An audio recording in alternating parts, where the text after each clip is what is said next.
Welcome everybody here today to the Keystone Corner Sports Car Championship race number 5 here at the Charlotte Motor Speedway Roval. We saw the JP Designs Truck Series head here Thursday night, and they put on a 60 lap green flag run, had a very chaotic finish, was all in some good fun. Uh, Here at the road course, it's a little bit over 2 miles length, 12 turns, located in Concord, North Carolina at an altitude of 676 feet. Weather for today, 78 degrees with an 80-degree track temp, 9-mile-an-hour wind speeds. It's almost 7 p.m. Eastern time here. Mostly cloudy skies, 1% humidity for today. 80 minutes as always. And we're going to try to pull up the grid here to see who's starting where. As these guys get lined up. John Cannizzaro will be P1. He won last week at Watkins Glen, so good to see him up there on the pole. Starting to his outside, going to be Jordan Spoon. Then we got Cole Day, Adam State, Jordan Smith, Ryan Martin, Parker White in the GTE. Ran a 113, so he's 7th. Seth Warren, 8th, and he's also in a GTE. Hunter Rupp is in a GTE, he's 9th. GT3's Coy Haslow gets the pole there, he's starting 10th overall. Brian Zinn, 11th. Christopher Gargano, 12th. Kyle Pendergraft is in a GTE, I believe. He is 13th. Tyler G, Gino Mero, Blake Kennedy, Christian Visconti, Nick Pena, Bob Schumacher, Jay Mulder, Justin Johnson, and Paul Buzel will not put down qualifying laps. Not sure who all is here. No, the LMP2 crowd is pretty good. Unfortunately, not too sure we have much of a GT crowd for today. Hopefully we still get a good show to put on for you guys though. I will say I have been very satisfied with the LMP2 class. I think they've done a fantastic job. And there's John Cannizzaro leading us off.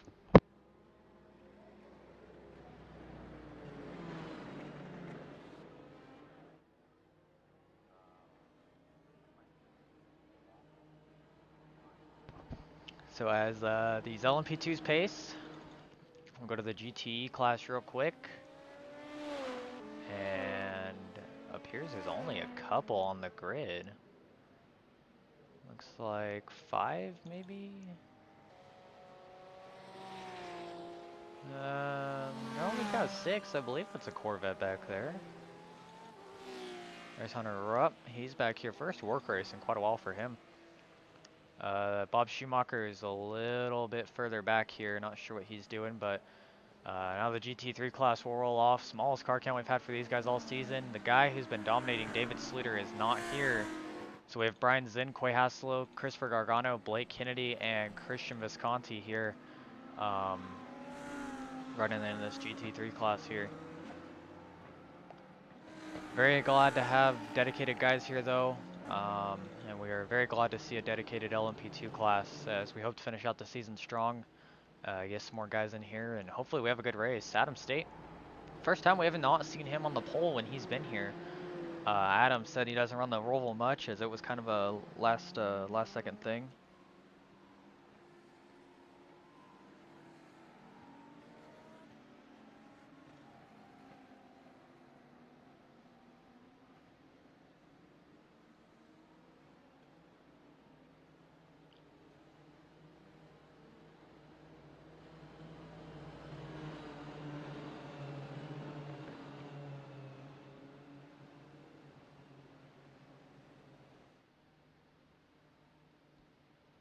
So, night skies should be falling here on Charlotte, and the important thing here is there's not really any infield lights here at the Roval. All of the lights are on the, obviously the oval part of things, as we see NASCAR go there. We saw the JB Designs Truck Series on Thursday under the lights. So these race car drivers have been directed to skip the front stretch chicane and take the oval portion of the racetrack for the start of this race. So we'll see John Cannizzaro lead us off to the green flag.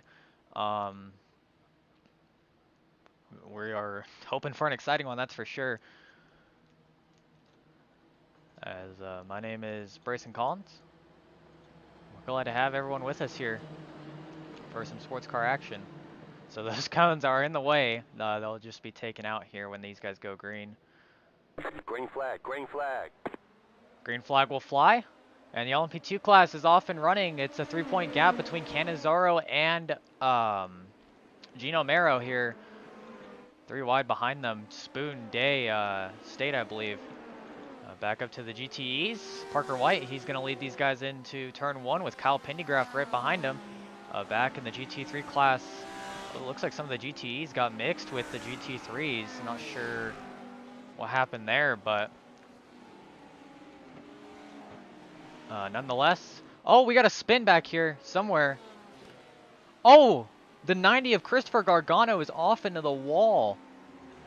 He's going to have heavy right side damage here early on in this one. Or left side damage, excuse me. He hit that wall. I believe Blake Kennedy may be the guy who spun. His car looks pretty clean. Back up towards the front.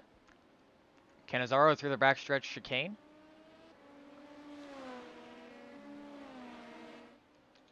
He's going to go through oval 3 and 4, and we'll see how he hits this front stretch chicane right here. As he'll dive it in. Oh, they're going to have a lot of action back here in the chicane. Cole Day's going to lock it up. State, Spoon, Mero dicing it up here. 3-car battle, and looks like Jordan Spoon's going to get the worst of it through that chicane. So as I mentioned in the point standings here in the LMP2 class, a very close battle. John Cannizzaro is the leader by 3 points over this man right here, the 71 of Gino Mero. So it's always interesting. There's Parker White as he leads Hunter Rupp, Nick Pena. Kyle Pendergraft may have had an issue. He was second, I believe, at one point. Second through fifth actually looking very close together here as we've got Seth Warren going to the inside of Pendergraft. Pendergraft making his first start here. Christopher Gargano. Oh, he's going to come off the grass, and he's going to bump Coy Hasselo as these two duel it out for second. Blake Kennedy, Christian Visconti, these guys battle it out, 2 teammates. Neither of these guys really have any practice. They kind of just showed up, and at least they're here. That's the important thing here. Back up front. Cannizzaro continues to lead here. Oh, Gino Mero's in the wall. He got a really bad exit out of the chicane. And the right side damage does not look to be too bad on that 71. Looks like Justin Johnson 6th. Tyler Giamet 7th. Parker White still leads the GTE class here. Hunter up P2 going through the chicane here. He's got GT3 leader Brian Zinn behind him. Zinn on a roll here. He's been second place pretty much every week to David Sluter. Every week that he's been here at least. So Brian probably trying to take advantage here of David missing out. As he is right in the middle of the GTE field. Seth Warren right there behind him. Then you got Kyle Pendergraft and Nick Pena, the 2 Porsche 911s behind him. Second place, still a really good battle in the GT3s here. Gargano and Hasselo really dueling it out here. And Blake Kennedy, he is catching these guys fairly quick. Not sure what happened to Visconti. He lost a little bit of ground. But nonetheless, Blake Kennedy, he is gaining ground on these guys. And if there is a mistake that happens here with this 73, that GT3 class could get really interesting right now as we are having some great battles for second all over the racetrack in pretty much every class.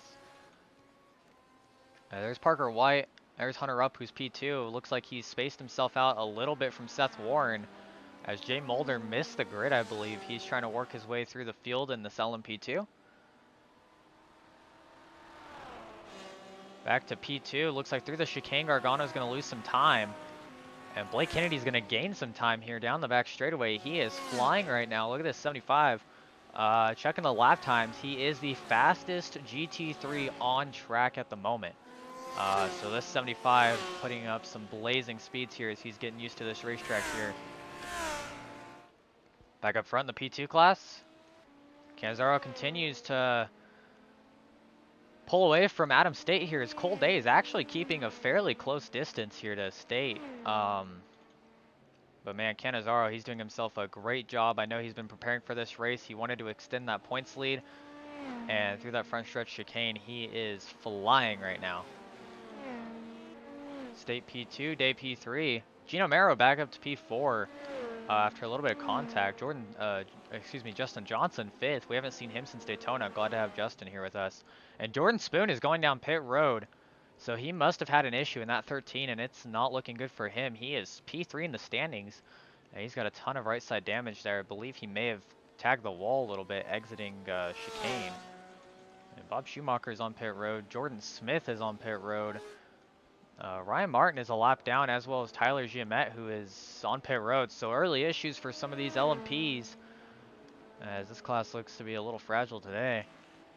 Parker White still leading here in the GTE class. Meanwhile, back for P2, Seth Warren with some right side damage has gotten by Hunter Rupp. As I mentioned, this is Rupp's first race here in quite a few months. His last appearance was late in the JV Design Truck Series Season 1. Back before we even had a sponsor for that, it was just called the WORC Truck Series. So, good to see Hunter back here, and good to see him join the GTE field, as that has been our point of struggle here recently in car count. So, Brian Zinn here in his Lamborghini, still continuing to lead in the GTE class. As Christopher Gargano has issues here. Coy Hasselo has issues. He's down pit road. He has just come down pit road. Gargano is second, and he has Blake Kennedy all over his tail. Part of me wonders if Kennedy didn't have that earlier mishap. Oh, Gargano's in the wall again. Heavy right side damage to the 90. He's going to tag the wall again. Here comes Kennedy to the inside for P2. Through the oval portion. And Gargano, he's either just misjudging the corners really bad, or he is super tight, just pushing that thing into the wall, whether it's the left side or the right side here. And through the backstretch chicane. Oh, we had a GTE. Kyle Pendergraft, he kind of hopped over that. He's got a little bit of front end damage. He's missing the hood of that thing, actually. He may have to come down pit road.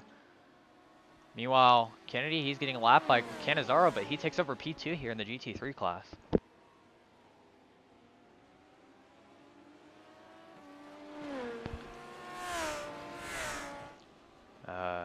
Back up to the LMPs. Adam State has gained about a second on John Cannizzaro's. Maybe he's figuring out the track that's coming to him, not sure. As Adam has to crisscross around Christopher Gargano to get around him.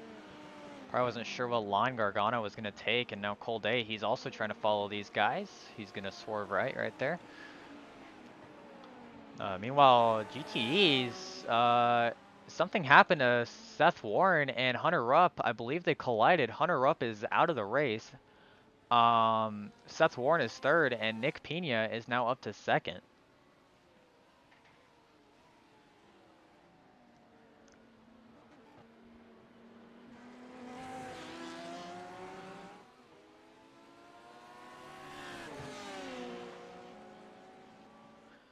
So, Cannizzaro works his way around lap traffic here as Pena tries to get by Brian Zinn and see if he can formulate a shot here at Parker White. White has not won every GTE race, but he's been to every race so far.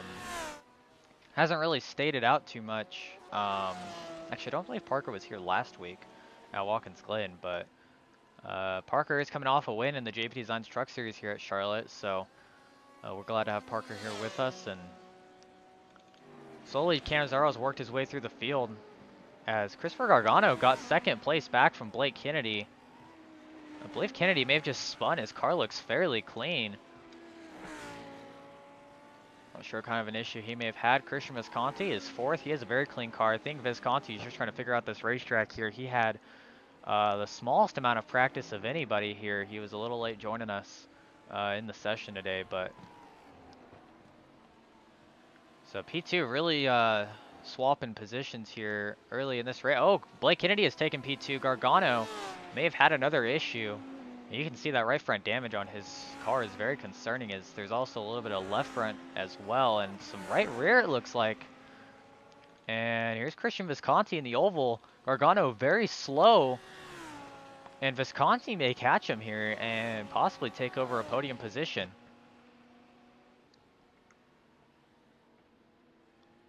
Through the backstretch chicane. I guess it's more of a bus stop here at the Roval, but we'll see here. Visconti through the oval looks much faster, and Gargano just looks very tight, like he's having issues. Not sure if Gargano's going to pit here. It looks like Gargano will come in and pit, so Visconti will blow right on by him here. And that'll put these guys 2-3.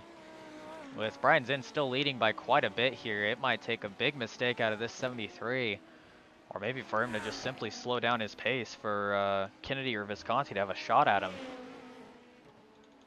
As Koy Asolo is back out on track with a little bit of damage, so he may be able to capitalize on Gargano having a pit, as Haslow is not a lap down in his class yet. He is still out there.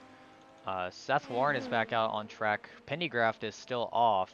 Hunter Rupp, Jordan Spoon have retired from this race. Giamet and Jordan Smith are both on pit road, as is Bob Schumacher. Back to your GTE leader, there's Parker White, winding his way around this road course here. And back up front, John Cannizzaro has gained about 3 seconds on Adam State here. And State is under fire a little bit from Cole Day, who is keeping good pace with him. Really like Adam's paint scheme here. Oh, he's going to get his left sides in the grass a little bit there. I want to see if Cole Day can gain here on the infield, because he was under a second to State, and despite State getting in the grass a little bit there, he managed to pull away with about 3/10. So I'm not sure if the oval has something to do with it, or maybe it was just State catching lap traffic. However, looks like State's going to hold P2 here. John doing a great job up front here. He's, I believe the closest gap between Cannizzaro and State was about 3 seconds. I mean, John is just, to have that big of a lead and then to extend it the way he has, it's already up to 6 seconds. Absolutely great racing going on right here by John Cannizzaro. Great driving, as he's really showcasing his ability here. As the night sky starts to fall, though, wonder if the infield lack of lights may be a little bit of an issue. That's what I want to see. I want to see how these headlights work out here, and I hope to see some flashing of headlights. It's only the second race we've had in the nighttime. The first one was the Daytona road course back when we started the season. Had a WORC high 57 cars show up for that race. Very glad to have all those guys there at that time, and hopefully we can get back to that soon. Next week is Spa, and I love Spa personally. It's one of my favorite tracks for endurance racing. It's one of my favorite racetracks in general. Spa, an amazing facility in Belgium, and hopefully these guys show up and we can have some fun there, and hopefully our GT classes can be revitalized a little bit. I think this race right here, though, this might be the one that proves if Cannizzaro is a championship frontrunner here. Obviously, with the points as close as they were during this race, John knew he had to have a good performance. He qualifies pole. He pulls out to a 6-second lead over Adam State, and Adam is a guy that many drivers internally in the LMP2 class thought he's the guy to beat whenever he's here at the track. And right now, Adam, I mean, he's still doing a fantastic job in P2, but for John to be outrunning Adam right now, doing a spectacular job. And Gino Mero fourth. He's going to lose a few points to Cannizzaro in this scenario, but he should still keep it relatively close. Actually, that's his teammate Jay Mulder in front of him, who is a lap down. So Gino's going to have to get by his teammate there.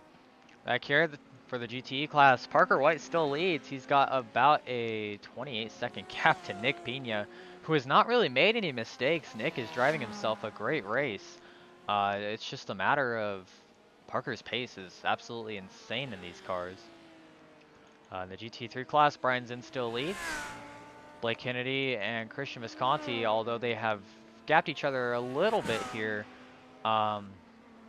each of them still doing a great job keeping their cars clean. And man, I wonder if pit strategy might be a key figure here, as we have seen David Sluter. He likes to pit earlier than most of these guys, as we see Jordan Smith back on track in that 899 LMP. But I mean, I wonder if Blake, if he can pit early, if he can do something here. And actually, Blake is still the fastest GT3 on track. Brian Zinn has lost about 3 seconds of time to Blake. Coming onto the oval there, Blake messed up a little bit, lost some ground, but Brian has driven a great race, pulled out to an early lead, excuse me. And right here he's about to get lapped by LMP. It's Justin Johnson. Johnson went a lap down as well with some damage, but he's staying it out on track, trying to figure out if he can maybe nab a top 5 here as they go through turn 1. And Blake is coming through the chicane as it looks like he's about to get put a lap down by John Cannizzaro. And Cannizzaro is going to send it in on Kennedy. Wonder if the LMPs, if they like that passing opportunity in turn 1 or not. I mean, the way John just sent it in there. He lost a couple seconds to Adam State here in the past couple laps he's rammed. But, oh, there's a spin up in front of Cannizzaro. Jordan Smith, the LMP. He goes around and he has had a rough race as he tries to pull off out of harm's way. Tries to find a gap in the track to turn around. And he's pulling it off to the off track here. He's going to get it back around and get going. Good job by Smith avoiding all the traffic, and good job by the traffic avoiding Smith.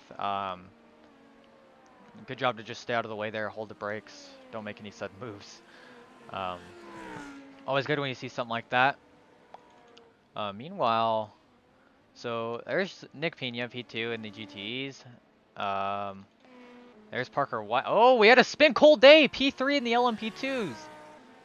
Oh, Cole goes around for a spin. He's going to lose a position here to Gino Mero. He also got passed by Ryan Martin, but that was not for position. Martin a couple laps down. Not sure if Cole just misjudged the turtles, perhaps. His car looks relatively clean. He was running very well. I mean, he only lost one position out of all of that, but still. Oh! Somebody wrecks up here. Ryan Martin. Who was that? Oh, Blake Kennedy. Blake Kennedy goes around in turn 1. Absolutely kills the tire barriers in turn 1.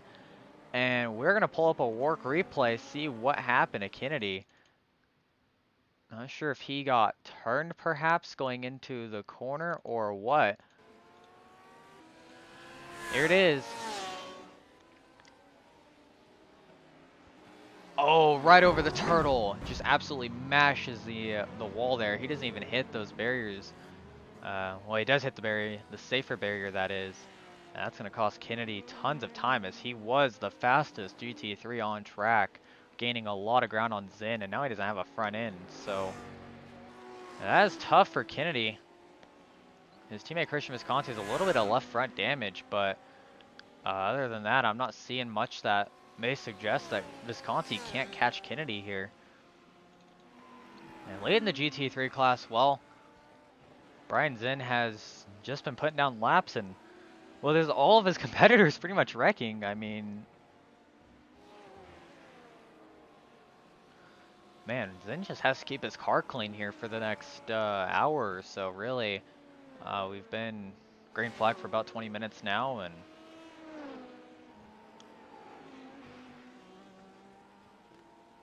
well, back up front, Cannizzaro.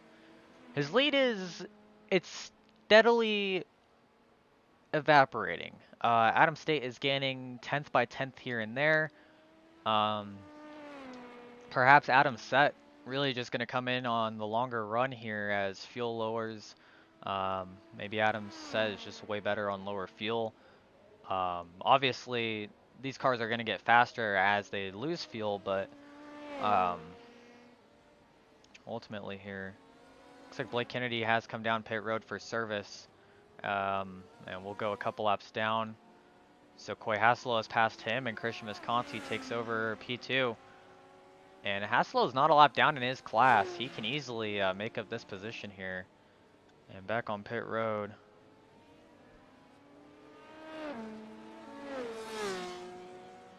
Man, that is tough. I mean, Kennedy was arguably going to catch Brian Zen at some point. He had closed that gap to about 8-9 seconds.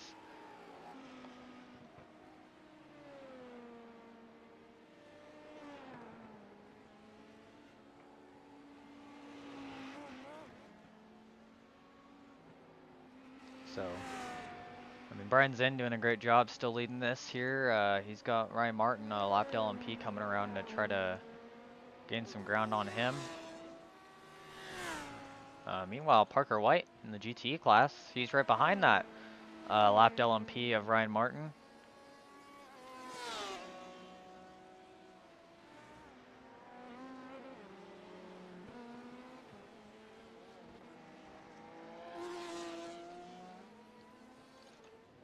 Nick Pena coming through the front stretch chicane. I mean, that GTE class, very split up here. Seth Warren is disconnected. Kyle Pennygraft is still in the session. So not sure if he's going to hop back in, see if he can try to nab a few positions.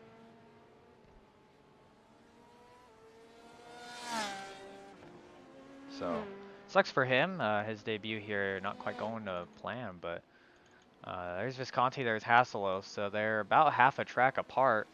And up towards the front, Adam State got by John Cannizzaro. Not sure if John came in and pit or what, but he lost 12 seconds while I was looking at the GT classes. His car looks clean. Let me take a look here.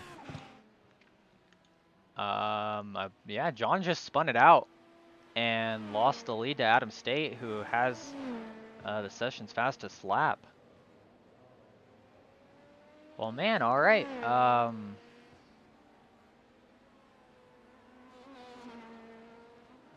Well, Adam State now, he has a huge lead, and all that praise I was giving John Cannizzaro, I guess, was a little short-ended.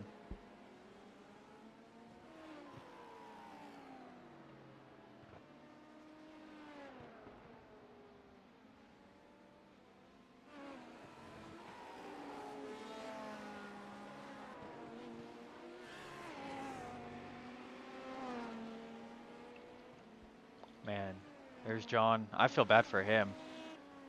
However, Gino Mera, he had some issues early on. He tagged the wall a little bit on his right side, and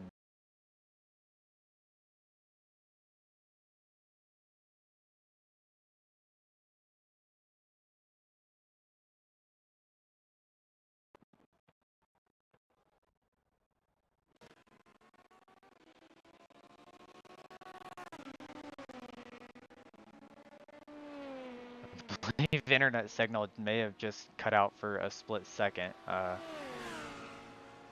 However, we're back here, and as I was saying, Gino Mero, he has done a fantastic job recovering here up to P3, and he's only he's only about 2.5, 3 seconds behind Cannizzaro. If Gino can get by Cannizzaro, he's going to gain positions and points. And in the GT3 class, Christian Visconti, he's not necessarily gaining time to Brian Zinn, but he's doing a great job keeping that consistent. He has about a 9-second gap over Coy Hasselo. Blake Kennedy's getting repairs. He's told me he will be re-entering the track when those are finished. However, unfortunately, he gets put another lap down by Brian Zinn.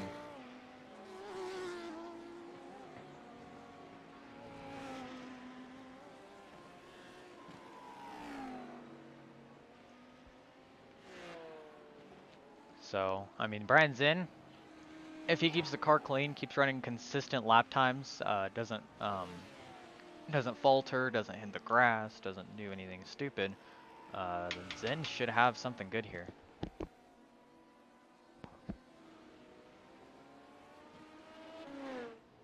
Visconti through the front stretch chicane. Hasselo right there behind him. He gained about a second that lap. Kennedy's still getting repairs, so back to the P2s. Cannizzaro has actually gained a second back on State.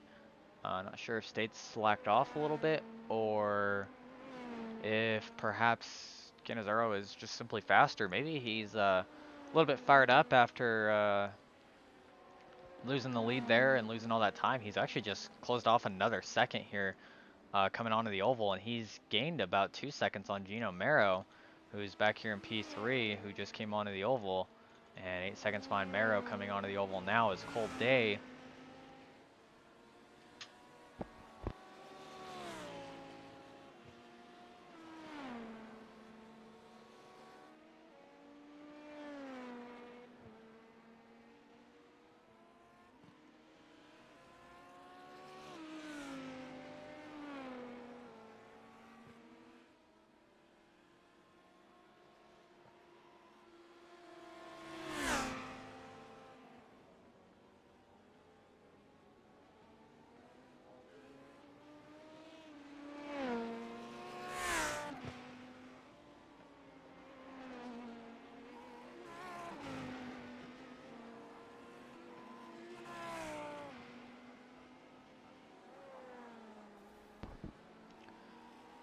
Man, sorry about that. I had a little bit of a headset issue. My headset decided to disconnect. I highlighted Christian Visconti though, as I saw him getting lapped, and I mean he's putting in consistent laps. He's staying very consistently with Brian Zinn. He has not really gained time on Zinn, but he's not really lost time either. However, Hasselo has closed the gap to about 5 seconds to Visconti, and Hasselo is now the fastest GT3 on track. Oh, Visconti bins it. Well, there you go. I guess all that time gained. Hassel's gonna close in. And now it's up to see if Koy Hasselo can, well, somehow Christian Visconti gained a lap, okay. Anyways, it's up to see if Hasselo has enough in him to catch Zinn. Oh, Adam State blinks in. Oh! State goes to go to the inside of Zinn. Gets crossed over instead to the outside.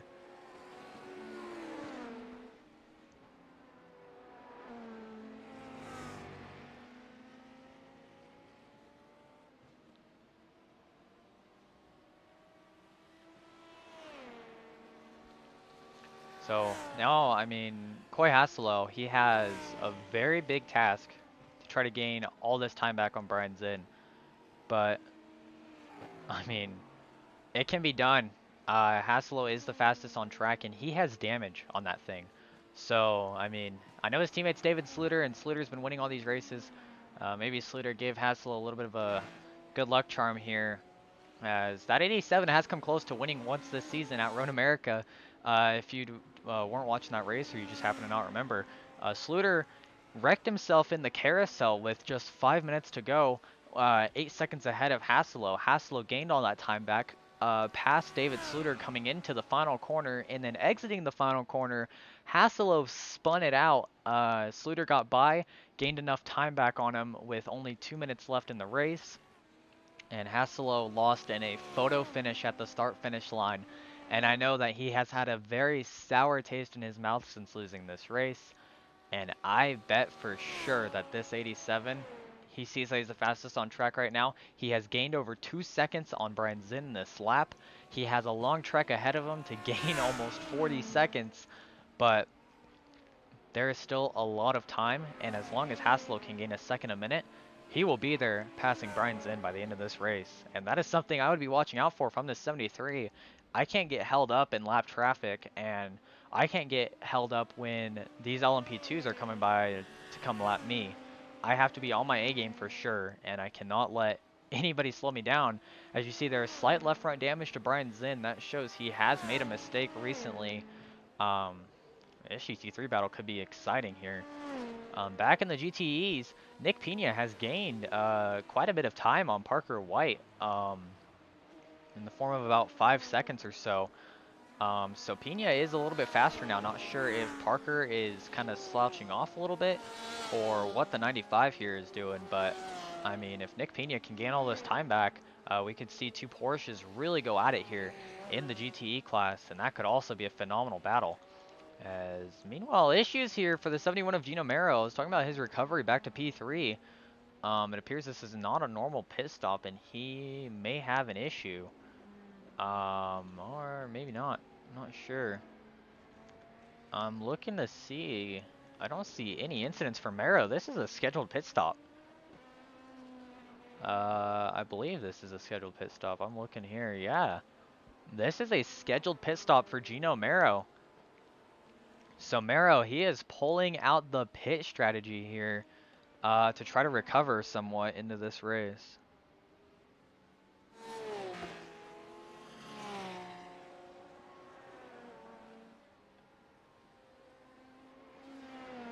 So, I mean, Mero, he got by Justin Johnson somehow. Johnson was fourth for a moment. I'm not sure if that was a scoring issue on ATVO or what, but meanwhile, Adam State, he's getting caught by John Cannizzaro. He just lost about 3 seconds there. Cannizzaro was gaining back time earlier in this race, and then as I pulled away from him, he kind of started to lose time again to Adam State. So, I mean, I'm not sure what the big issue is here, but man, this is crazy.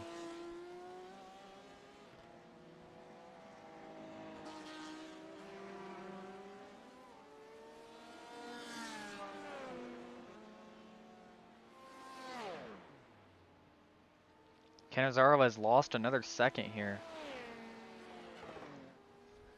As, oh, Kyle Pendergraft. He's going to dive down into pit road. He just came back out on track, and he has positions to gain. There is a car in front of him that is not here, Seth Warren. Not sure if Pendergraft just simply isn't feeling that car or what. But, man.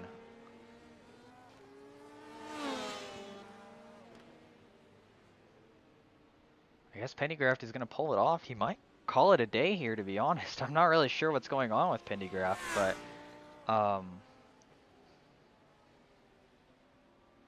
yeah, it does not look like he's getting serviced. So it looks like Pendergraft may be off. Meanwhile, Brian's in, of course, still leading here in the GT3 class.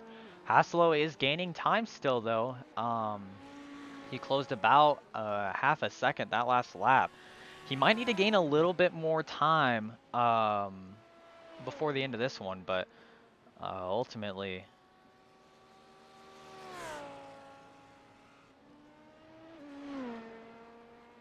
I mean, I think Haslow might get him. He is actually, now that I look at it, oh no, never mind. Haslow gained another half a second right there. I was about to say their times are starting to plateau with each other, but Haslow is gaining quite a bit of time here, and I'm not sure if that's because he's in the infield. No, Zinn is on the oval, so, ooh, really gets on those tires right there, or excuse me, really hops those turtles right there.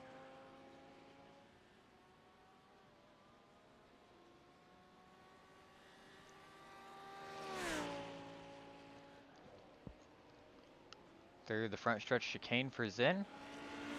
And Haslow is getting lapped here by the LMP, so Cannizzaro gets by him. And Cannizzaro, look on that relative. He's under 10 seconds. So we'll see here where the strategy takes these guys is. Man, I'm really hoping John can pull something off here. He was leading this race. I felt like he was faster than Adam for the early portion of the race. And I'm not sure if it's because the track just turned night or what happened, but I mean, I believe that Cannizzaro, he's been keeping it about 10 seconds. So, my hope here is, man, Cannizzaro can get back to the front. I would like to see him win here today. Of course, nothing against Adam State. He's a very good driver. We like having him here at WORC. And obviously, he's put himself in position to lead this thing by not making mistakes and or just simply staying in this thing. So, Cole Day, though, he was at one point just 2 seconds behind both of these top two drivers. He is 14 seconds behind after that little spin he had. And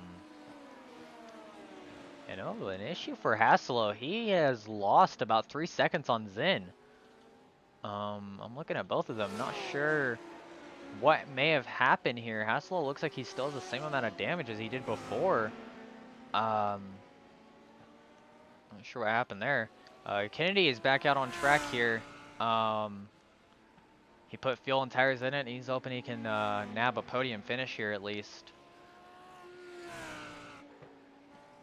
And Kyle Pendergraft, an update on him. He's back out on track, so not sure what happened there with the situation he was in. And Christopher Gargano is still on pit road getting repairs. I believe his repairs should be done by now, to be honest, but looks like Gargano may not come back out to try to gain position as Christian Visconti has disconnected. So there's definitely a position to gain. Same for Tyler Giamette and Bob Schumacher. Not too sure what those guys are doing on pit road.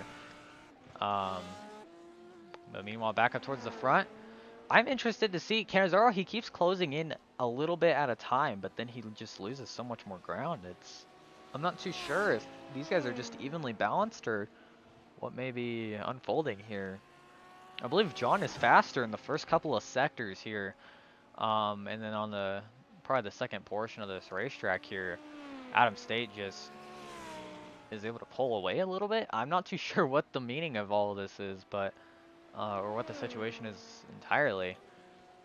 But Gino Mero is a lap down officially now after his pit stop, but with him pitting so early, and it seemed to be a scheduled pit stop, he should get his lap back quite easily. Within Adam, John, and Cole going and pitting, and then that in itself might be a huge change in what's going to happen here.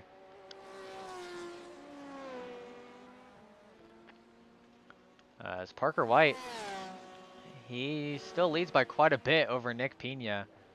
In fact, there's Parker, there's Nick. So Parker has gained time back on Nick. Nick has a very clean car. This is the first time he's driven a GTE. In fact, Pena is the first guy who's driven all three classes as he was trying to help boost our GTE car count. We appreciate him for doing that. And obviously he's having a pretty good run. P2 didn't wreck, survived his teammate Seth Warren. He's out here ahead of Pendergraft and Rupp and Schumacher. So I mean, he's not doing the worst to say the least. I just think Parker White may be that good. Ryan Martin on track. He has eked his way into the top 5 as Justin Johnson has called it a night. And Jay Mulder is on pit road. So Ryan Martin, he had a rough start to this race, was a couple laps down early on. He has fought his way back into the top 5, and he's hoping for a good day as well, as he is in the mix for that championship as well.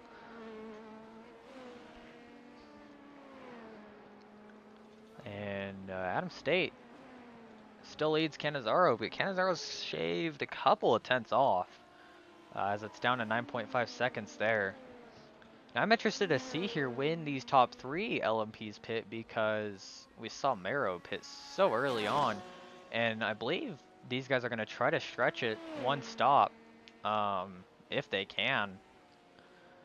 I mean, I'm not too familiar with the LMP2. I believe their fuel runs, I mean, I'm pretty sure they're only about 50 minutes, so they should be able to stretch us halfway. In fact, I believe we are pretty much at halfway at this point in the race. So, Adam State dives it in on Nick Pena. Nick Pena moves out of the way, says, I'm not going to get in your way. I'm just trying to finish this race here. Back to the GT3s. Hasselo has gained back about 4 seconds. I'm still not sure how he lost time in the first place, but nonetheless, Brian Zinn's still putting down some heaters here. And Blake Kennedy, albeit is quite a few laps down, still on the track, still trying to charge forward. And if Zinn and Hasselo wreck somehow, then Blake Kennedy could win this thing. He has all of his repairs done. He's done his one stop for the race here. He is on track for the rest of this thing. And if these two make a mistake, Blake can somehow luck himself into a win. And it probably wouldn't be the craziest thing we've seen here. I still think the craziest GT3 thing we've seen is a photo finish, but I mean, who knows if Hasselo could be a part of another one. I mean, he's got a little bit of damage on that car. He had a little bit of damage at Road America. I mean, put 2 and 2 together. Zinn makes a mistake, or him and Zinn make mistakes. I mean, things could happen. As Hasselo does gain another second that lap. And Parker White, he has extended his lead over Nick Pena very far, as Pena's in the front stretch chicane. Oh my goodness. A little bit of miscommunication there between him and Cannizzaro, as Cannizzaro seemed to, man, okay. That was a little questionable. I'm not sure. I mean, I know Nick was just trying to get out of the way. I think he was just trying to give Cannizzaro the preferred line, and Cannizzaro, obviously being the faster car, normally in road racing, the slower car just kind of gives up his line, or doesn't give up his line, excuse me. The slower car holds his line, faster car gives up theirs to get around the slower car. So I guess Nick was just trying to be nice, but issues with Parker White for a moment. It appeared he blinked out momentarily. Looks like he's fine now. Not sure if that was an ATVO issue or if Parker legitimately blinked out, but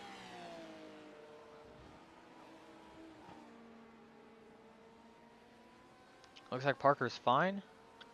There's Nick Pena, so Parker might lap Nick before this race ends. That would be insane if he manages to do it. And Parker once again having a little bit of a blinking issue. I would hope that Parker doesn't have an issue there, because this would give Nick Pena the win. I mean, Kyle Pendergraft he's on track, but he has nothing for Nick Pena unless Pena wrecks. So Pendergraft is just trying to limp that thing around. Justin Johnson is back on pit road, and Jay Mulder has officially retired from the race. So we've had quite a few retirements so far. Pretty even amongst each each division, I guess. As John Cannizzaro has come down pit road. He has decided to make an early pit stop here, as we are about halfway through this race, and Adam State is on the apron here. I believe he's coming into pit this time.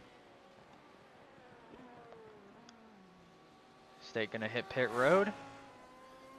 Probably not used to these Volvos. State, his club is the UK&I. I mean, obviously you can hear the accent whenever he does his interviews, so I'm not too sure how familiar Adam is with the ovals. Of course, we're glad to have him with us. I think he knows this is more of an oval type league, but you know what I'd like to see sometime is I know the JP Designs Truck Series heads to a road course when we go to Lime Rock later in the season.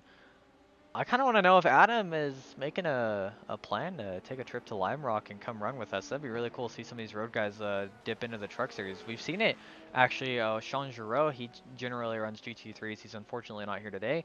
He came and ran the truck series race at Charlotte on Thursday, and actually so did Chris Brown, who's normally a dirt guy. He has not ever ran another race with us except for Daytona here in the Sportscar Championship. Chris came, got pole, led most of the laps, unfortunately had a late race mistake and cost himself a good finish. But it's always good to see guys kind of double dip and triple dip, and as you see I'm staking him out of pit road. I'd really like to see some of these road guys come to it. Oh!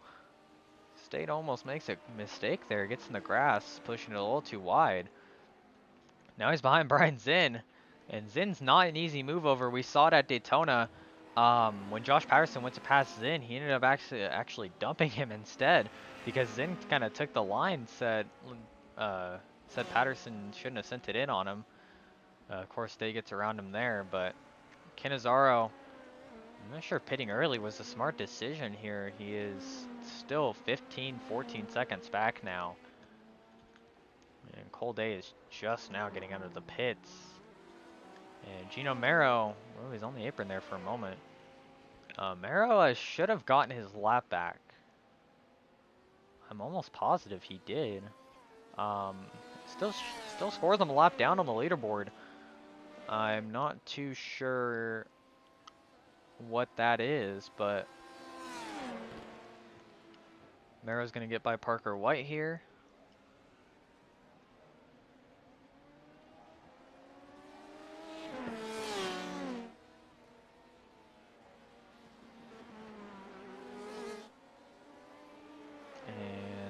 Like, is that Justin Johnson behind? No, that's John Cannizzaro behind Gino Mero. So Mero may not, he's not back on the lead lap. He's actually a lap down and about to get lapped by second place. So I'm not sure what happened with Mero's strategy in all of this, but the 71, I mean, he's still fourth. He has positions to lose with Martin and Johnson still here, but man, Cannizzaro, he has fallen back quite a bit. And I am not too sure he has enough of what it takes to catch State here. I mean, he lost about 5 seconds.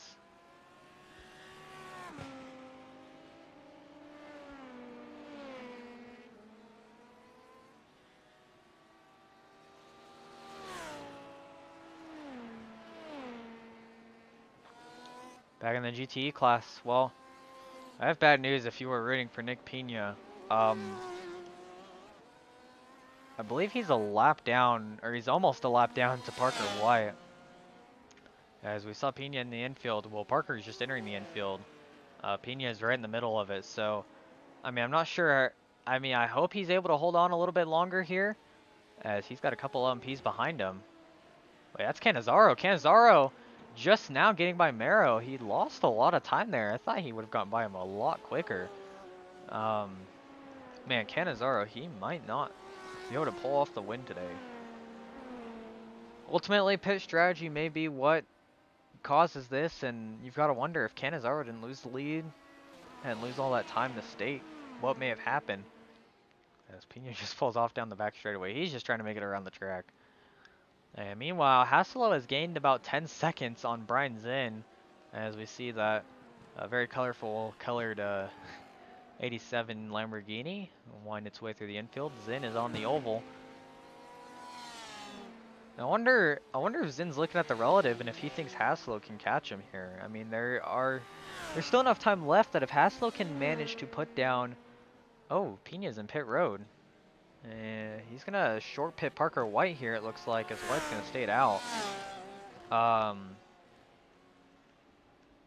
yeah, anyways, back to what I was saying about Zin and Haslo.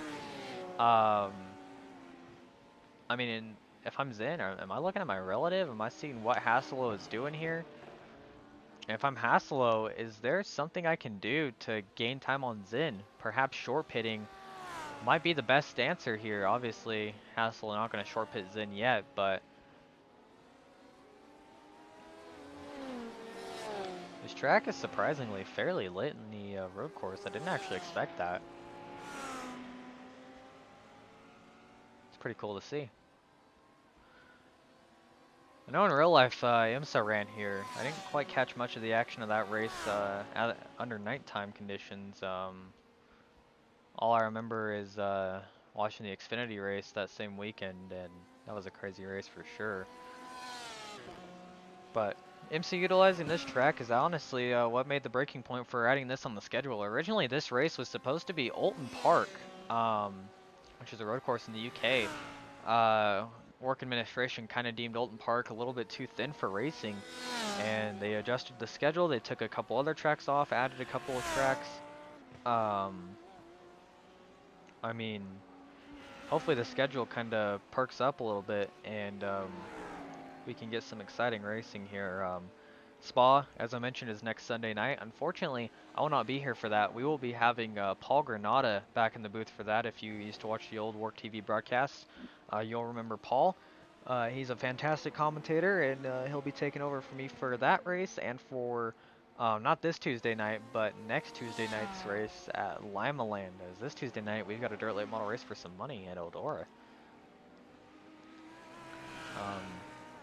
But yeah, after Spa, we go to Le Mans, Hockenheim, Monza, Nürburgring, and then we end the season at Okayama and Interlagos. That's the end of the season's in early May. So about 2 months left in this season. Hopefully things can pick up and we can get things going and have a good time here. Tassilo, I'm not sure if he slowed up there to let State by, but he lost a little bit of ground there to Brian Zinn. Meanwhile, Parker White, he still has not pit yet this race. And honestly, I think Hasselo, coming to pit road earlier, he may have taken a little bit of fuel and he may be able to outlast Zinn a little bit on track.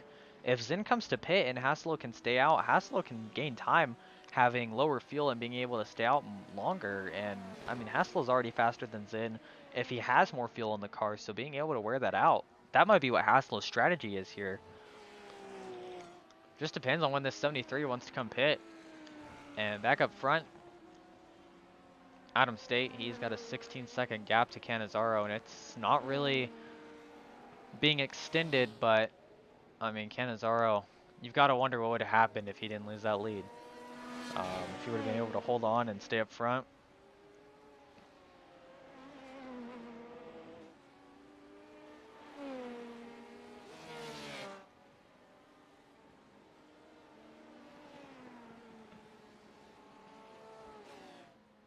Man.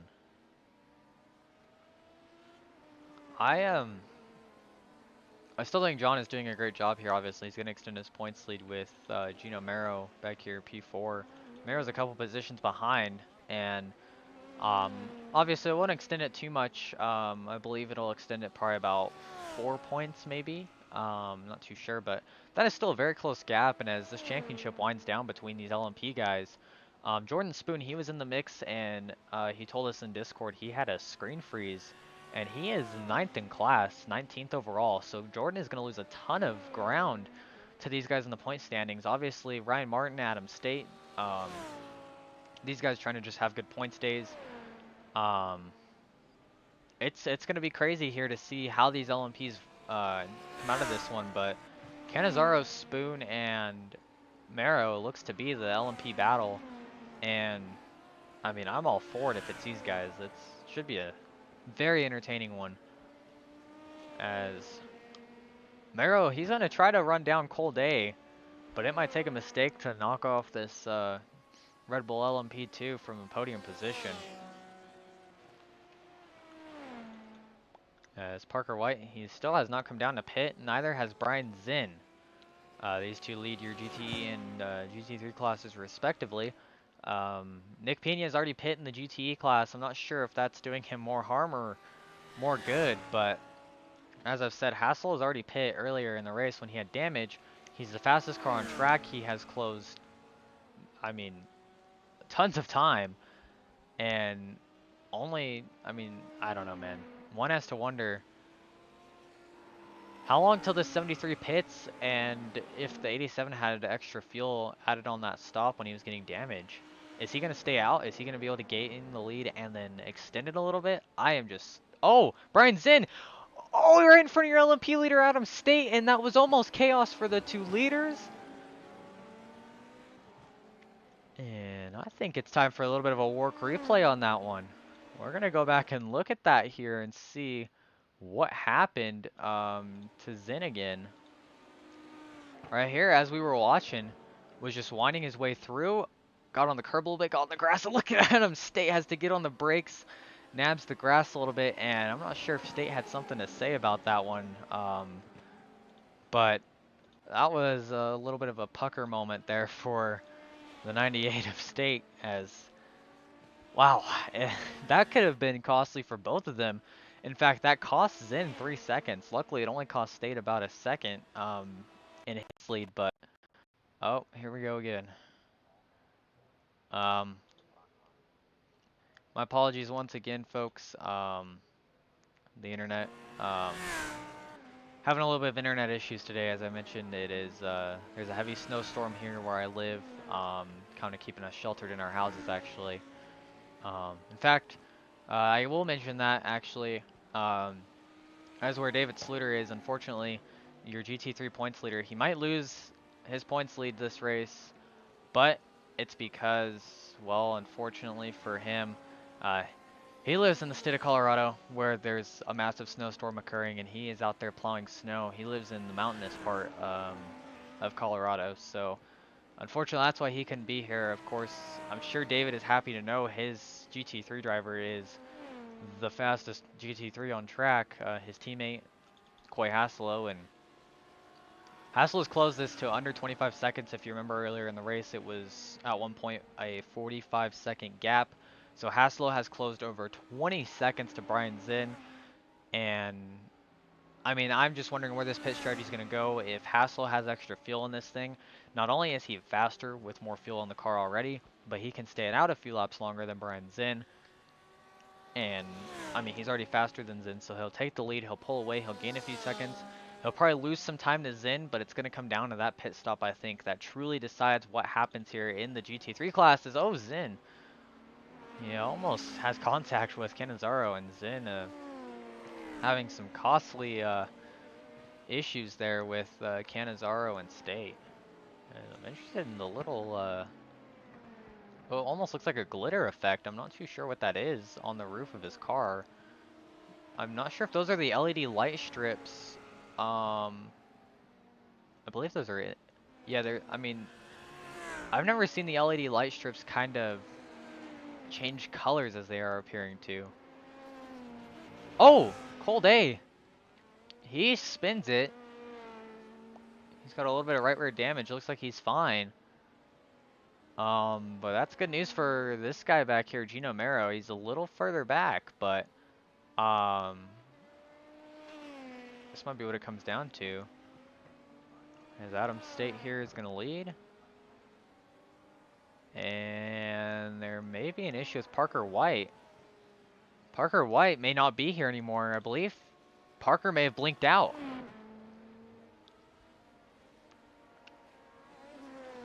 Nick Pena, who already pit, Parker did not make his pit stop, and he's not here on track according to ATVO.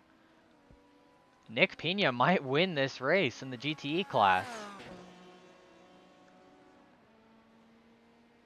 Parker White may have had an issue. I am not sure if it's an ATVO glitch or what, We've seen Parker kind of blink out a couple of times. I'm not sure what's going on. Back to Brian Zinn real quick. I'm just checking here. He's lost another few seconds to Coy Hasselo, as Hasselow's drained this down to a 20-second gap. And Pena's going to pull over for Adams State, and that is a very clean Porsche 911. I'm not sure if ATVO is just having an issue, but it still says Parker White is on track. We will continue to update you on that. Meanwhile, as I mentioned, Hasselo has closed the gap to 20 seconds in this GT3 class. And that's kind of funny because we go back here, we look at the LMP class. Well, Adams State, he has a 20-second gap. The difference is Hasselo had to close down from a 45-second gap. State has extended his from about 10 seconds. So that's why it's funny. You have two 20-second gaps, and one of them is more obtainable than the other. It's funny to look at it that way. And I believe Parker White has had an issue. He is dropping overall positions, actually, to Zinn and Hasselo. And Nick Pena, he is not the only GTE on track, but he is the one furthest ahead. And he might come away with his first ever WORC win in this GTE class right here.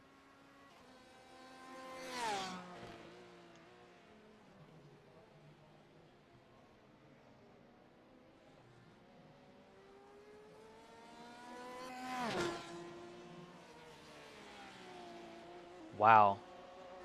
Nick Pena has taken the lead in the GTE class. Wow. I'm trying to contact race control here to see what happened to Parker White, but Parker's out of this race and he may not even finish second. Kyle Pendergraft is on track here in P3. Pendergraft may get second.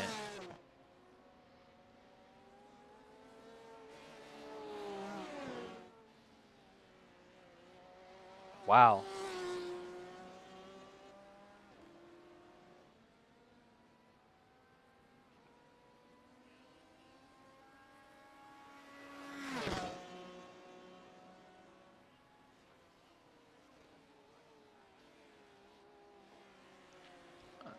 I mean, Pena, that is a very clean car.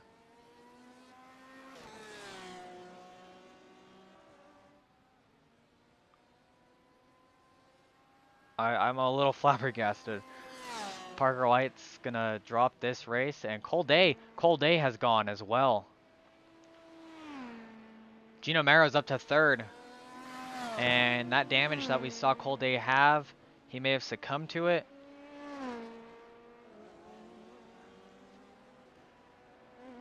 And wow, Gino Maro, he's gonna actually not lose as many points in this race as we thought he might.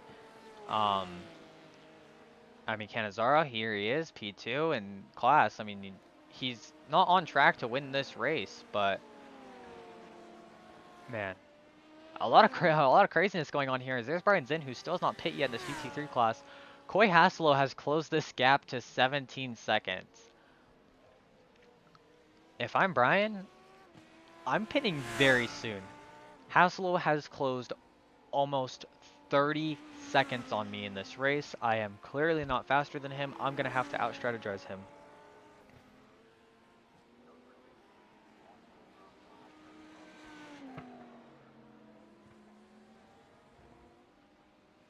And I mean, Zinn, we've seen him. He's run off a little bit. Obviously has a little bit of left front damage. Him and Adams State almost had a little bit of a run-in. And actually, Zinn, he gained a couple tenths there on Hasselo. Hasselo was spun! Coy Hasselo has spun! Oh my goodness! And he is not getting going very quickly here. Oh my god. Wow. We are going to pull up the WORC replay. He has lost over 18 seconds because of that. And that may be all she wrote on this GT3 battle here. Just winding himself through the corners. Oh, he cooked it in really hot. And just looped it. Oh man, right there he looped it. He had it straight for the most part. Wow, that cost him a ton of time. That is, wow.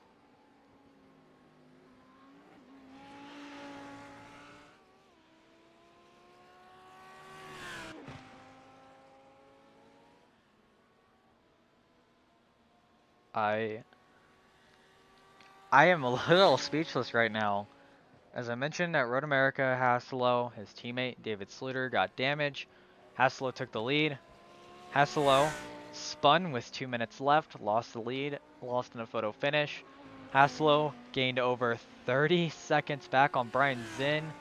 And I mean, Zinn has come down for his pit stop. There they are. But Hasselo has to pit again. So, I mean, I don't think Coy has enough in him here. We'll see what happens.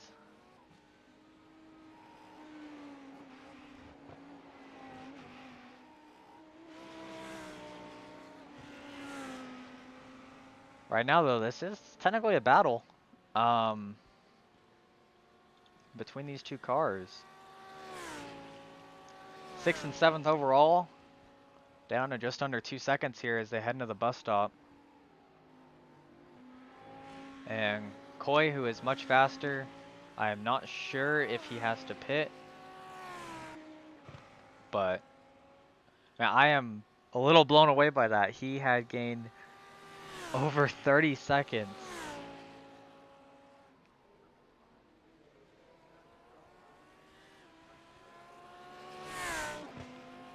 And now, I mean, Hasselo, he's closed it under 2 seconds, obviously, after he's in pits, but I'm pretty sure Hasselo still has to pit. And, now, hold on a minute. John Cannizzaro has gained 11 seconds back here in this LMP2 class. He's gaining quite a bit more. I'm not sure if Adam State spun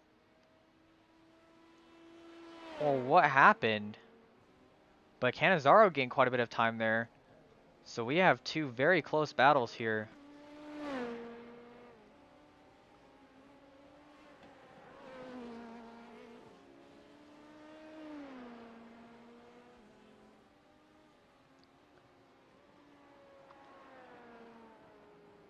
Wow, okay. Oh, State runs off a little bit there.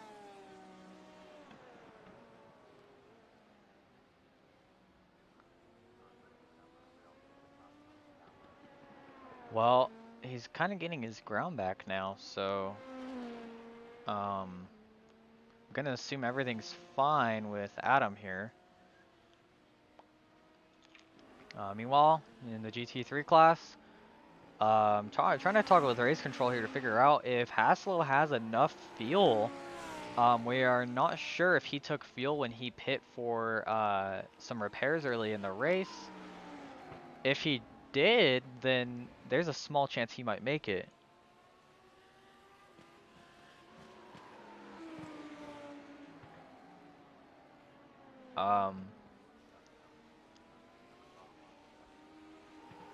We are over 60 minutes into this race, nearly 70 minutes in. Hasselo's much faster. I'm not sure if he has enough.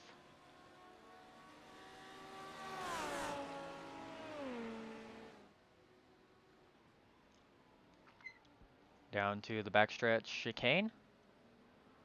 Hasselo's going to take the inside here, or excuse me, no, Zinn's going to take the inside here. Hasselo's going to go to the outside. That's going to burn more fuel, and I'm not sure if Hasselo is in fuel safe mode or not, but through the oval, front stretch chicane.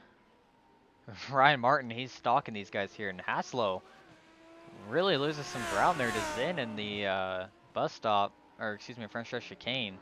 Bus stop's in the back. It's about a 5/10 gap here between Hasselo and Zinn, so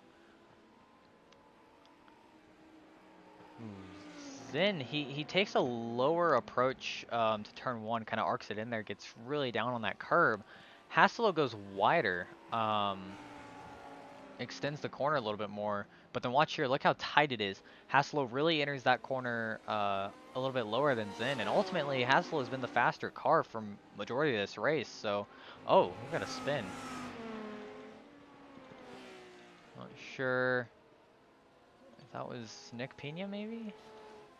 Pendergraph, not sure who spun. I'm gonna take a look. Adam State. He had an incident, a 4X. That was back when we noticed he gained some time, so, or he lost some time, excuse me, so, not sure what happened there. Nick Pena missed the bus stop? No, he's good. Okay. I guess I'm not sure who spun.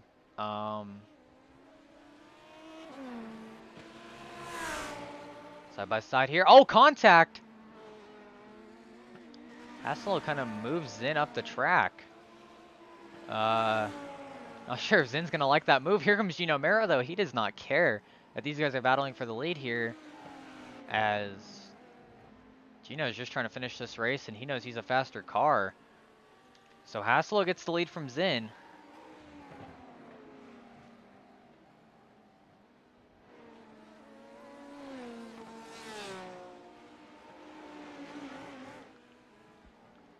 And there's 8 minutes left in this race. Supposedly.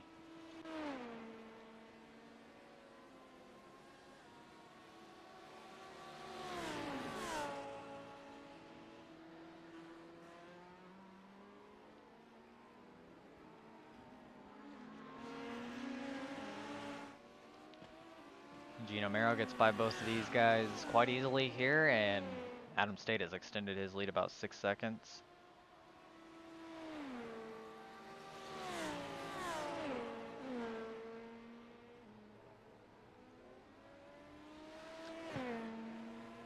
Through the bus stop here, Zinn's going to get lapped by Adam State. And we'll see now how State attacks the lap traffic here of Hasselo and how Hasselo defends.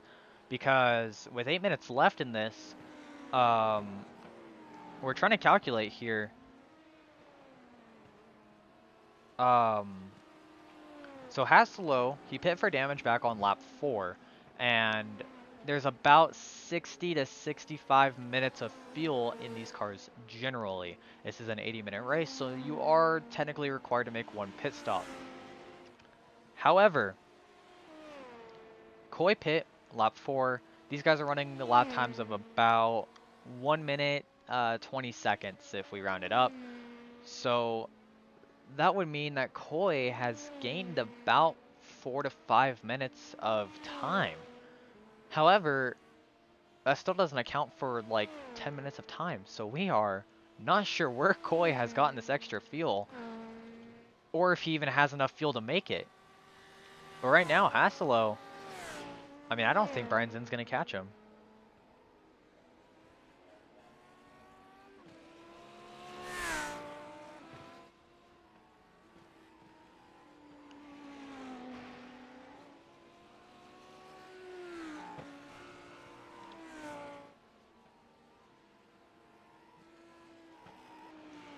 So right now, I mean, Hasselo has the lead, but this might get crazy if he runs out of fuel. He is for sure running on fumes.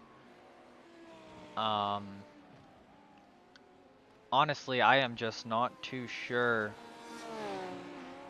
what is going on, because, so, looking at the stops, Hasselo had a 23-second stop.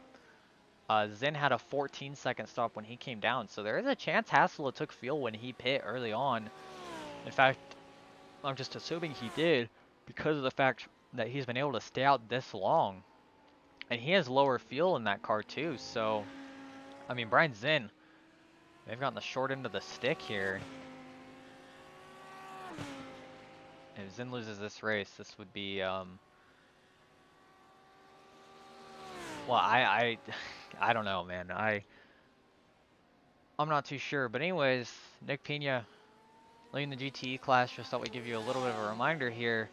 As long as he keeps his car clean, he has solidified the win. Otherwise, Kyle Pendergraft, who had to make a couple pit stops, he'll have a chance to win here. Ryan Martin has snuck into the top 4 in the LMP2 class.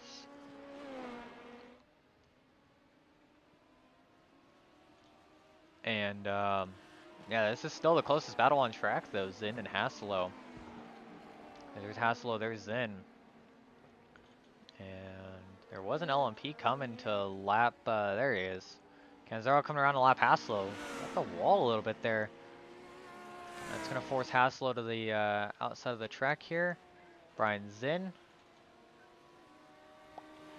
And Zinn can see him too, and that's probably got to be the most painful thing. Zinn has led this entire race, but he was getting run down by Blake Kennedy. Blake Kennedy bins it.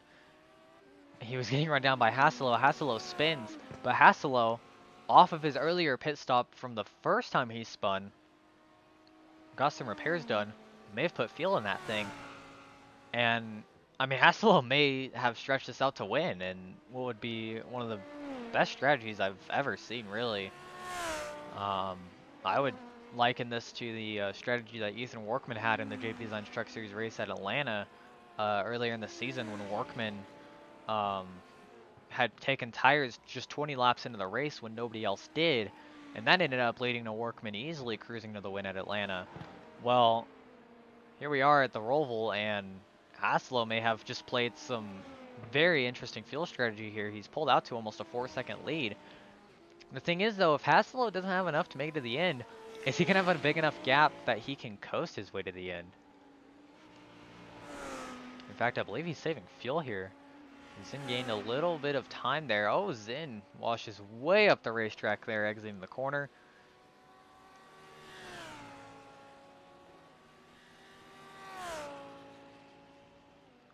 Three minutes are left in this race.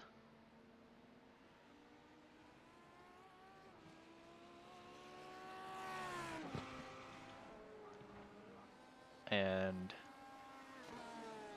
there's Adam State. These LMPs are very quick here at the Roval. I mean, all these cars really are quick here at the Roval, but with just 3 minutes left here, I believe Adam State should be getting the white flag either this time or next time by.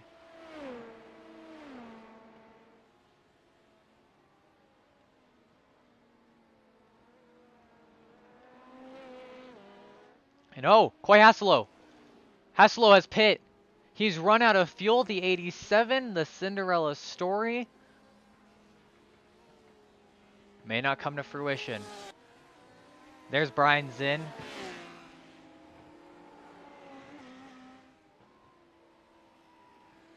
And wow, this 73 may have just won this race. Hasselo is way too far behind, and it makes you wonder if he didn't spin. I believe Hasselo may have choked away another win. Adam State has spun! Adam State has spun! He's up and over on the wall! That's the LMP2 leader! Adam State has to get it back going! Here's John Cannizzaro winding his way through the road course.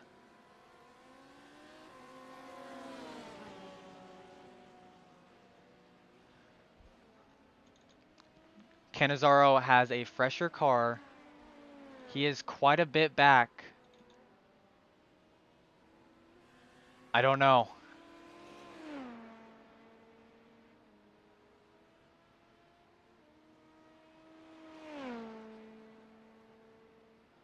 Adam State, he definitely has tons of damage. I would assume floor damage at least. He got on that wall.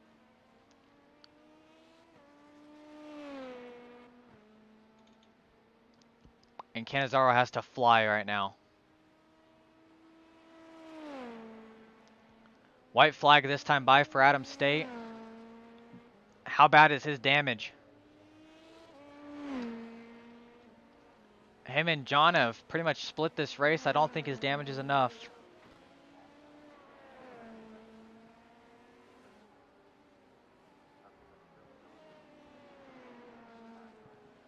Yeah, this might not actually be the white flag. I'm not sure yet.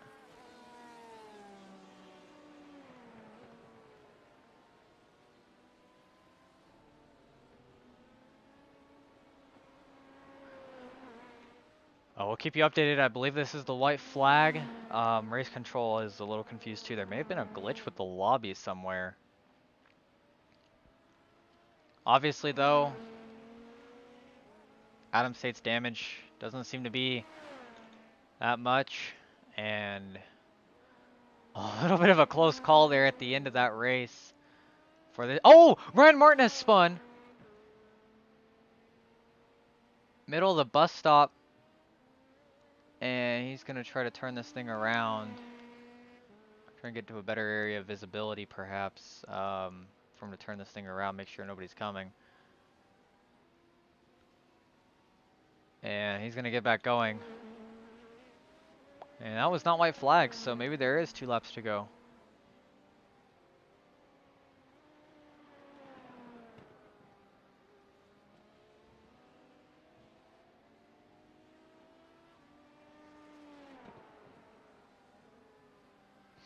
Unfortunately, it might take another big mistake from State for Cannizzaro to catch. Man, these two, they had a couple mistakes throughout the race, and I guess they should consider themselves very lucky. I guess the Roval has brought us quite a chaotic race. Obviously, Coy Haselo in the GTE3 class. Nick Pena somehow surviving. He is guaranteed the win at this point. He has too many laps on Kyle Pendergraft, so Pena will win even if he pulls off. Obviously, Adam State, he does have damage, but nothing that will slow him up enough for Cannizzaro to catch. So I believe this here might be the white flag. Still says says final lap. I'm not actually 100% sure this is the final lap, but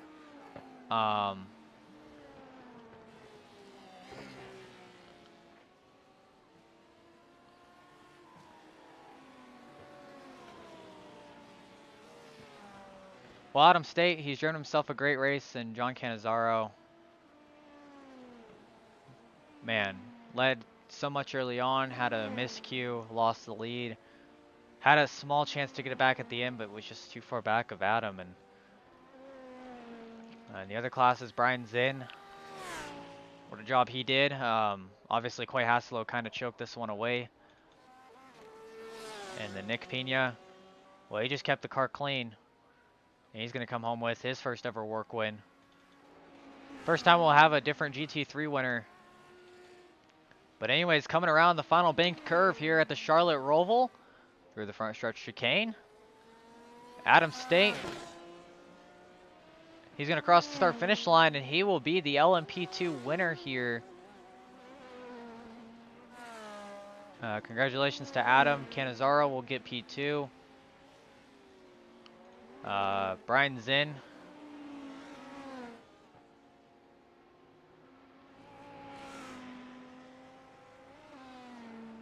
here he goes winding through 3 and 4. And Adam State, man, what a drive from him. Down the back straightaway. Into the backstretch chicane.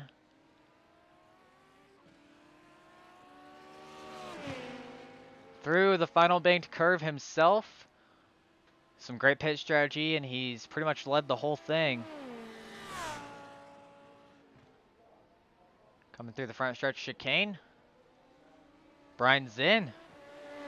He will take home a GT3 win here. And coming through the final bank curve himself, Nick Pena.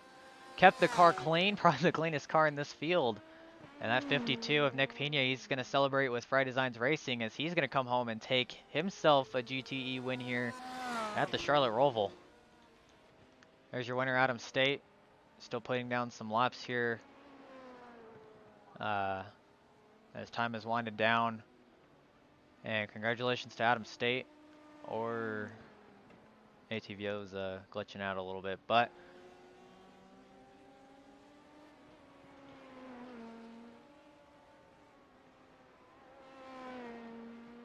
man, we'll see what happens when Adam comes around the track here. I believe the elapsed time is still running, so he's just keeping it green while he can here.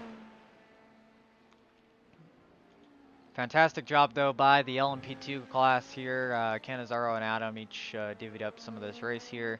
Gino Mero comes home with a podium, so he's going to keep himself in that points battle for the championship. But man, Adam State, good drive from him today. As you see the checkered flag in the top left corner. Not sure if Adam is one to do burnouts, but I think he's still keeping it going. All right, well, folks, we will return back here on WORC TV right after this commercial break. Don't go anywhere. We'll be right back with post-race interviews. The field is rolling on the back straightaway. Get ready. This is going to be tight.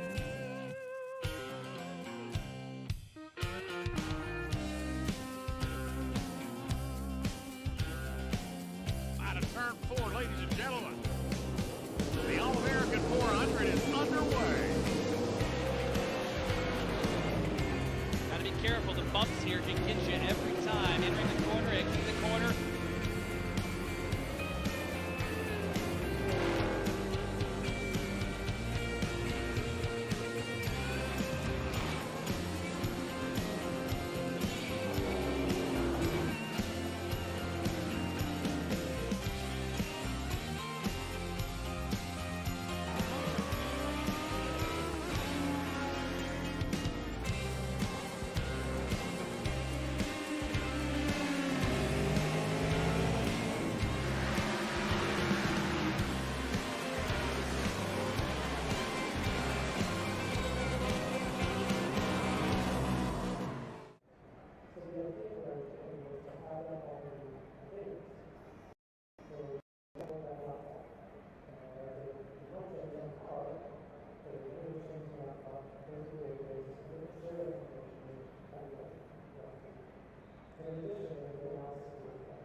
All right, everybody, welcome back here to WORC TV.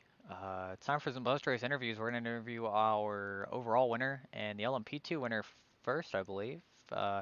Actually, he's not here, so we're going to pull in our GTE winner first, Nick Pena right here. We're going to bring him in here. He's in the waiting room. Nick, you're in the WORC TV booth. You got a copy, bud.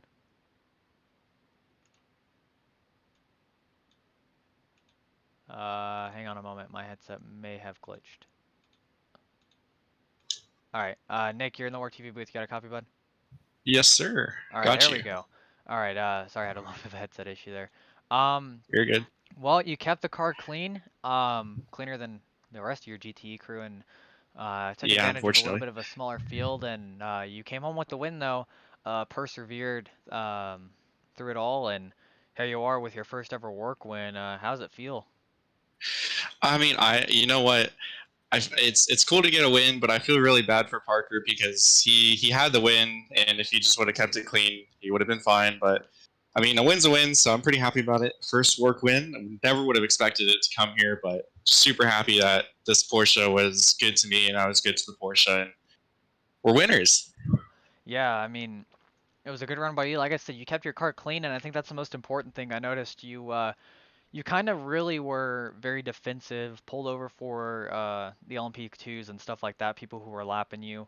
Ultimately, you come home sixth overall and with a win. Um, Man, must be a fantastic feeling. First ever win here. Well, congratulations to you. I know this is your first race in the GTE class here. You're the only guy who's kind of ran all three classes. But congratulations to you. And before I let you go, do you have anybody you want to thank tonight? Well, thank you so much for congratulations, but I don't honestly. I have no teammates right now or anything to say, so I guess that's that. Unfortunately, I wasn't running the Fry Designs Porsche tonight, but that's fine. So I think that's it. All right, man. Well, congratulations, Nick, on your first career WORC win, and we hope to see you around, and hope to see you for some more wins. I know you've ran two of our series so far. You've been kind of a mainstay in the truck series. You've ran every week here. I don't think you've made any dirt starts yet, but hopefully we see you around, Not and yet, hopefully. hopefully we can pick you up some more wins here. Congratulations, Nick. Thank you. See you guys at Spa. All right, guys. See you at Spa. All right, guys. That was Nick Pena. That was your GTE winner. And now we're going to bring in our P2 winner of Adam State.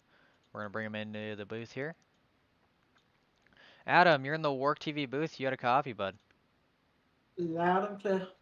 All right, Adam. Well, congratulations for the second time this season. You're up here in the booth. Uh, Man, run me through. You were a little bit slower than John at first. Ultimately you would overcome him and pull out to a big gap. I guess first question I have to ask you is, did it take you a while to kind of get used to the track? I know you probably don't run the Roval very often. Yeah, just kind of. It's not a track I've run since this most recent update on this car, so just needed to get myself accustomed to it and kind of built up, and the pace grew as the race went on. But the tyre still away towards the end. I made a couple of mistakes, which made it a bit closer than it probably should have been, but at least kept me on my toes. Yeah, for sure. I was actually gonna be my second question. I wanted to ask you, I kind of missed part of it. I saw you kind of go up on the wall a little bit. Luckily you came off the wall and were able to finish the race. Was your damage from that last spin you had into the wall, did you think it was gonna affect you for the rest of the race? Because it seemed like it slowed you down a little bit, but probably not enough to make a difference. I certainly had to drop the pace because I think I'd overheated the rear tyres, so I needed to get them to cool down again. But I think I just dropped my left rear on the grass and spun it round, and just because I was pushing slightly too hard. But All right, man. it seemed to be all right, so I kind of got away with it. Yeah, for sure. Well, that was a great run for you. Another win. I know at Road America you kind of came up short to Austin Edwards, so this is probably a little bit redeeming for you. Before I let you go, do you have anybody you want to thank tonight? Yeah, just thank Satellite for getting the help prep the car, and yeah, just hope we can get some good results for the rest of the races. All right, man. Well, congratulations, Adam. Hopefully we see you around. Second win of the season, and hopefully that brings some momentum for you. Congratulations, Adam. Hopefully we see you around. Cheers, man. All right, guys. That was Adam State, your LMP winner, and now we're gonna bring in GT3 winner for the first time this season. We have a new one, and that's in the form of Brian Zinn. Brian, you're in the WORC TV booth. You got a coffee, bud. Hey, Braison, glad to be here. All right, man. Well, congratulations, Brian. Your first win of the season comes here at the Charlotte Roval. First time we've had a guy win the GT3 class who was not David Sluter, so congratulations on that as well. Um, I guess the main thing I gotta ask you is late in that race, Coy Hasselo, he had gained a lot of time on you. He had spun out and taken the lead. Were you worried that he may have had enough fuel to make it to the end after you had pit and fallen behind him a little bit? 1,000% yes. When I pit, I somehow, some way during the race, I'd picked up optional repairs, and I decided not to take it. I wasn't gonna risk a Laguna Seca again and throw away a win with a long pit stop. And I was watching Coy's relative get closer and closer, and then he passed me, and I was like, surely he's got to pit because it was showing he pit early in the race, and I know the Lambos can go pretty long on fuel, but not that long, and I was just praying that he did have to pit. So when I saw him duck in, I kind of let out a sigh of relief there. Yeah, for sure. Otherwise, a very fantastic drive though. You led early on. Um, I know you may not have been the fastest tonight. I know it kind of took you late in the race for you to put down some of your fastest laps, but you were the most consistent of the GT3 drivers. You didn't make many mistakes, and do you think that that consistency is what led to the win today? Yeah, I think so. It's been something I've been really working hard on is being consistent and also trying to manage traffic. Um, especially at a tight track like Charlotte, it's very difficult to give room while also battle others. And I had a couple close calls, just trying to save the car. I ran wide into the grass when I had Adam, who was leading P1 at the time, coming up behind me. I was just praying I didn't end his race along with mine. So I definitely think consistency is key, especially around a place like Charlotte. Well, obviously consistency paid off, and here you are, GT3 winner. So congratulations on that, Brian. And before I let you go, do you have anybody you want to thank tonight?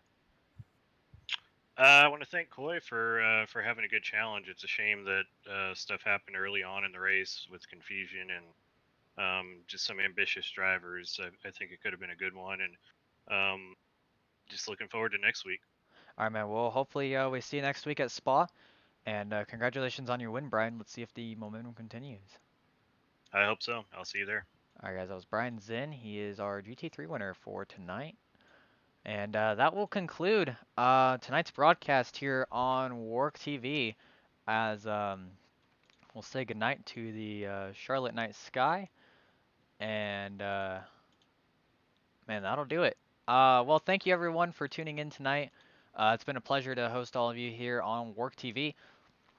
This week is going to be a big week here for WORC. Tuesday night, same time as always, about 7 p.m. Eastern, stream will go up. We are hosting the Maconi Setup Shop at Dirtley Mall Tour at Eldora. The difference is this is a 75 lap feature, money on the line. However, the money on the line ultimately depends on the car count. $5 to win if there are 20 cars or less. $10 to win if there's 21 to 39 cars. If we get a full field, it's up to $25 to win. And if there are more than 24 cars, then there will be $5 towards the Hard Charger award for Tuesday night.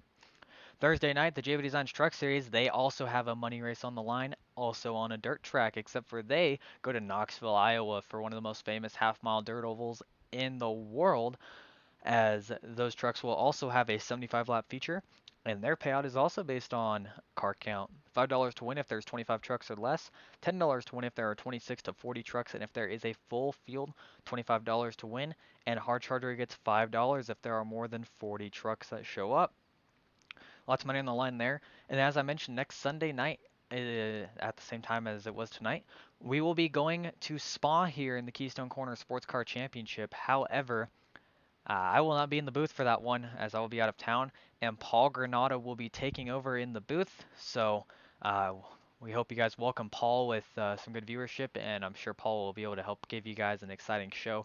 He's a very exciting commentator, and if you don't know much of his commentating, I would go back and check out some of the old WORC TV races, most specifically, I believe, the Oxford Plains race in the Street Stock Series. That'll be a good test to see what we'll be seeing out of Paul. Other than that,